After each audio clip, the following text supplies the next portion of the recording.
Vaizdo instrukcijoje, kurioje aiškita, kaip atnaujinti sąskaitas pridedant sąskaitų eilutes už suteiktas paslaugas, buvo demonstruojamas sąskaitų ir sąskaitų eilučių trinimas, nes vienintelis būdas suformuoti teisingas sąskaitų eilutes buvo ištrinti anksčiau suformuotas minėto laikotarpio sąskaitų eilutes ir jas suformuoti iš naujo.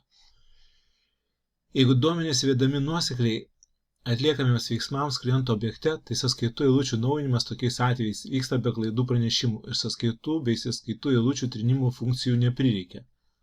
Tačiau kartais koks nors įvykis įvykęs kliento objekte neįtraukiamas į programą analogiškai kaip buvo suteiktų paslaugų atveju, o sąskaitų eilutės ir sąskaitos už tą laikotarpį suformuojamos. Išsiaiškinus klaidą ir įtraukus tokį įvykį įvykusių laikotarpių, už kurį jau suformuota sąskaita į programą, prireikia taisyti ir sąskaitą. Tuomet reikia panaudoti minėtas sąskaitų ir sąskaitų eilučių trinimo funkcijas. Tokiu atveju pavyzdžiui paimsime kliento objektą, kuriame buvo perdavimo aktas ir dalinio grąžinimo aktas. Pastolių judėjimo kliento objekte puslapyje matome, kad abiejų aktų eilutė veiksmai tai yra tik peržiūros mygtukai. Tai reiškia, kad abiejų aktų duomenys jau panaudoti sąskaitų eilučių formavimui. Atsivėrę sąskaitų eilučių šiam objektui puslapį matome, kad išrašytos dvi sąskaitos.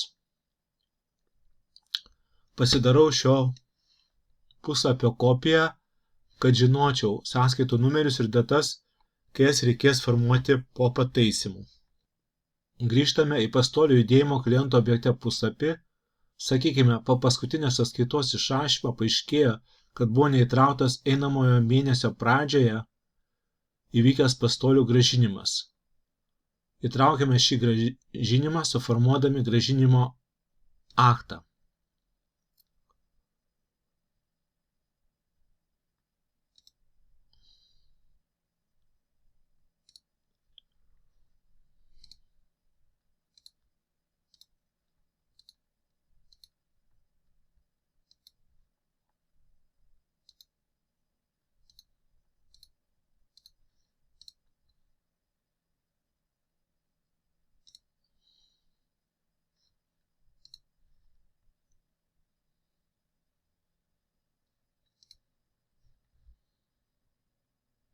Matome, kad po šio grąžinimo, pagal šį grąžinimą, pastolių komponentų kliento objekte neliko. Taip pat matome, kad pastolių judėjimo kliento objekte puslapyje šį grąžinimo aktą galima redaguoti, o tai reiškia, kad jo duomenys dar nebuvo panaudoti formuojant sąskaitų eilutes. Atidarome sąskaitų eilučių puslapį ir bandome naujinti sąskaitų eilutes. Paspaudžiame mygtuką atnaujinti sąskaitų eilutes. Programa raudoname fone rodo pranešimą, kad negali teisingai suformuoti sąskaitų eilučių, nes yra grąžinimo aktas, kurio data yra ankstesnė nei paskutinio laikotarpio, kuriam buvo suformuotos sąskaitų eilutės data. Šiame pranešime taip pat pateikiama informacija apie galimus sprendimus. Turime ištrinti anksčiau suformuotą sąskaitų eilutės laikotarpį, kuriame yra grąžinimo aktas. Pastolių komponentų grąžinimas vyko laikotarpiu, kuriame jau yra suformuotos sąskaitų eilutės, o į sąskaitos buvo suformuotos iš to laikotarpio sąskaitų eilučių, tai prieš ištrinant atitinkamas sąskaitų eilutės reikės ištrinti ir atitinkamas sąskaitas. Nueiname į sąskaitų eilučių puslapį. Žinome, kad grąžinimo aktas yra šiame laikotarpyje, kai buvo išrašyta ši sąskaita, atsiveriame sąskaitą, jos redagavimo puslapį ir anuliuojame šią sąskaitą.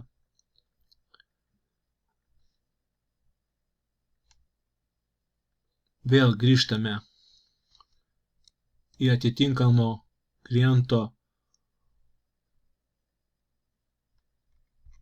objektą su sąskaitų eilučių puslapį ir šiuo atveju matome, kad mums užtektų anuliuoti sąskaitų eilučius, kurios yra dar neįtrauktos išrašytas sąskaitas. Todėl pasinaudojame funkciją trinti suformuotas klientų objektui sąskaitų eilutes, kurios dar neįtrauktos į išrašytas sąskaitas. Ši funkcija ypač naudinga tuo atveju, jeigu yra jau išrašyta tam kliento objektui daug sąskaitų prieš tai buvusiuose laikotarpiuose ir ten nebuvo jokių įvykę praleidimų įvykių ir ten taisymas yra nereikalingas. Taigi pasinaudojame minėtą funkciją, triname sąskaitų eilutes, kurios buvo neįtrauktos į išrašytas sąskaitas ir naujiname sąskaitų eilutes. Matome sąskaitų eilutės sėkmingai atnaujintos ir atnaujintos taip, kad yra įtraukti ir naujai įvesto grąžinimo akto duomenys. Tai yra sumažėjo,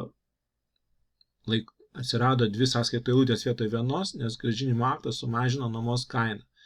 Jeigu atsiversime atskirame skirtuke puslapį su pastolių judėjimu kliento objekte, matome, kad to akto, kurį anksčiau mes galėjome redaguoti, eilutė veiksmai liko tik mygtukas išsamiau leidžiantis peržiūrėti aktą, o redagavimo mygtuko nebeliko, tai reiškia jo duomenys irgi panaudoti sąskaitų eilučių formavimui.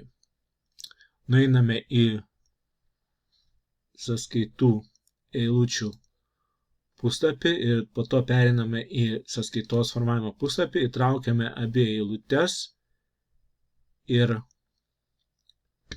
suformuojame sąskaitą tuo pačiu numeriu, kuriuo buvo suformuota prieš tai ištrinta sąskaita ir dabar jau su pataisytais ir atnaujintais duomenimis.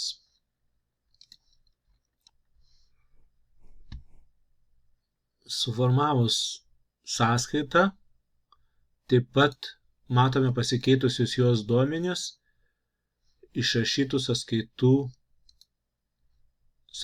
sąrašo puslapį ir peržiūrint šios sąskaitos puslapį. Taip pat dar galime kartais prireikia pasitikslinti tuos pokyčius, tai galime atlikti per kairės meniu skiltį kainos ir pasirenkat atitinkamą kliento objektą, atsivėrus kainų pokyčių šiame objekte, matome, kad kainų pokyčiai įvyko dėl 2, tai yra įtrauktas ir ką tik įvestas naujas grąžinimo aktas, kuris prieš tai buvo neįvestas, grąžinimo aktų.